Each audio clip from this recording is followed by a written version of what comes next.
Hello guys, welcome back to my vintage computer collection, where I go over newly acquired vintage computers for my collection. Now, this is not the same thing as the first episode. The reason the first episode showed off every single computer I had pretty much was because I wanted to kind of show off what I had before I did these sort of pickups. So now I'm going to go over what I just picked up. So I went to the recycling center today, and there were a bunch of really nice vintage computers that I wanted to take. I wanted to take all of them. However, unfortunately, I don't have the space for 7 vintage computers. So I only could grab 2, and hopefully I'll be able to grab the other few the next time I'm there. I also picked up 2 vintage computer accessories, one of them being amazing, and to be honest, you're going to have to help me out in the comments, because one of them, I don't know if it's worth money or not. It's time to get into what you guys came for, the vintage PCs. So the first PC I'm going to be showing off is this unknown model number PowerSpec PC. Now this thing is cool. That power button is so satisfying to click. Now unfortunately, before I go any further, both of these computers are missing hard drives. They came from the same owner as the Gateway. Anyway, so the reason why this PC is so cool is because it's not just a vintage PC, it's actually a vintage gaming PC. I know it looks boring and that's hard to tell, but after some very short research, this is a vintage gaming PC. That's what I found out. That's pretty cool. Now, this thing, I cleaned it inside and out. Now, this thing was nasty. So, I'm going to move the Compaq and my NEC away from this so I can quickly show off what was on the side.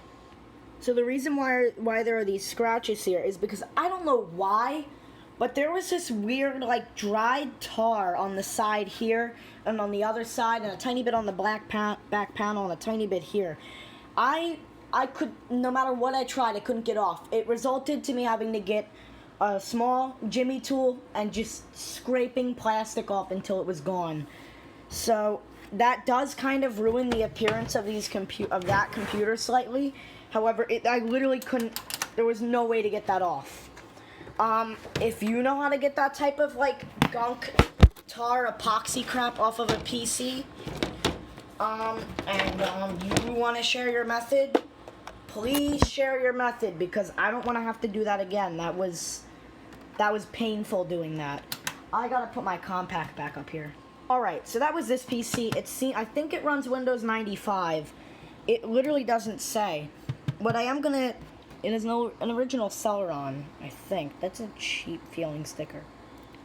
Compared to this sticker that's like actually nice. And, I mean, this sticker's kind of crappy, but whatever. I mean, see, these older Pentium stickers were nice.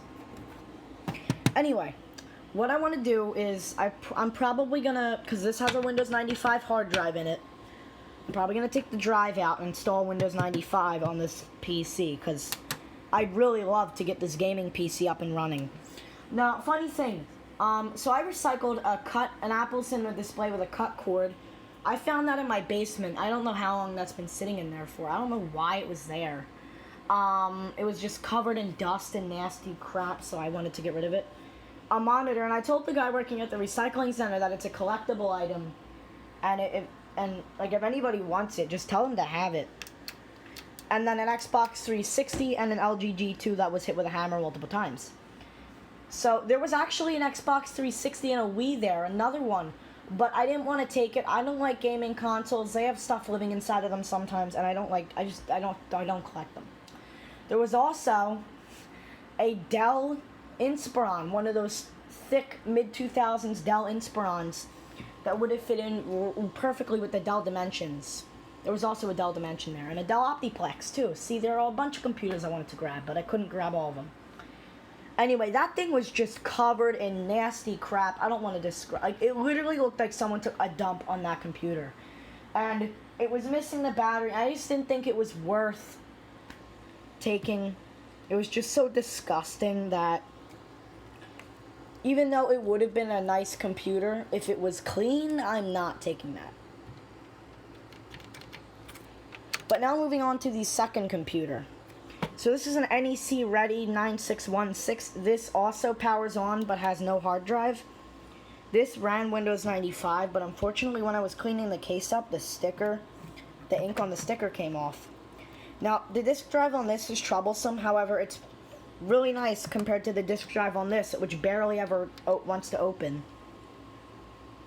I thought I heard something in the disk drive of this, so I was hoping it was an install CD, but, you know, it wasn't. In fact, there was nothing in there. Some guy dropped off a bunch of gaming stuff, and I assume, because there was, like, game controllers, stuff like that, like light bulbs, like red light bulbs, blue light bulbs. I didn't want any of that. Wires, and a custom PC, like a custom gaming PC. But it was missing a drive, the side was off, the hard drive was gone, like, it was missing parts. Anyway, back to the NEC Ready 1916. I did find one thing good in that box of stuff, which I'll go over. This was there the last time, but I looked up, I was like, I didn't really want it. And then I looked up NEC PCs and crapped my pants and said, I need to get there as soon as possible. I saw some older vintage ones going for thousands of dollars. I don't know if that's a scalp price, but I'm glad I grabbed it again because it actually looks really cool. These are smaller cases, however, they're not really much smaller than your average PC case, if I'm completely honest. This is an extremely tall and big computer. I don't know why Gateway made it like this. But now I'm going to go over the vintage computer accessories. Oh yeah, by the way, this also doesn't have a hard drive, but it tries to boot. Pretty nice though. It was pretty nasty inside. I actually opened it up at the recycling center just to make sure there wasn't anything like living in it, because everything's outside. This actually got rained on, but I let it dry out, so now it's fine. Anyway, what I ended up doing was the thumb screws were like rusted and so hard to get out and stupid. So I took the thumb screws off of this. I threw those thumb screws away the second I got home. Took the thumb screws off of this and just put them on here. Because even though it doesn't look as good, they're just 30 times better. Now I'm going to go over the vintage computer accessories I got today. First of all, I'm going to get into that in a minute. This is an old keyboard. It is a PS2 keyboard. See?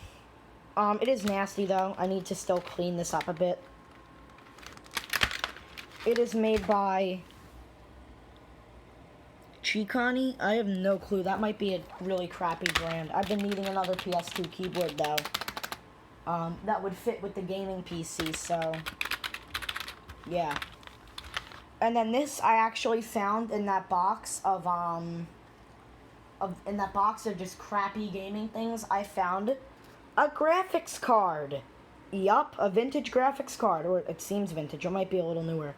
It's an NVIDIA Zotac GeForce. Well, it's an NVIDIA GeForce 8800 GT EMP or AMP edition. I don't know if this is a special edition. I don't really understand the design on it. I wish I could use this. I can't because it's got display ports. I don't have any of that in this video. But really cool. This was just sitting inside the box, and I thought, you know what? It's a graphics card. I'm gonna take it. Now I don't know if this works. I don't know if it's worth money. So if it's worth a lot of money, comment on the video. I'm gonna look it up after the video. But if it's worth a lot of money, comment anyway. So I'm gonna end the video off here. Thank you guys for watching. Comment, like, and subscribe. Bye.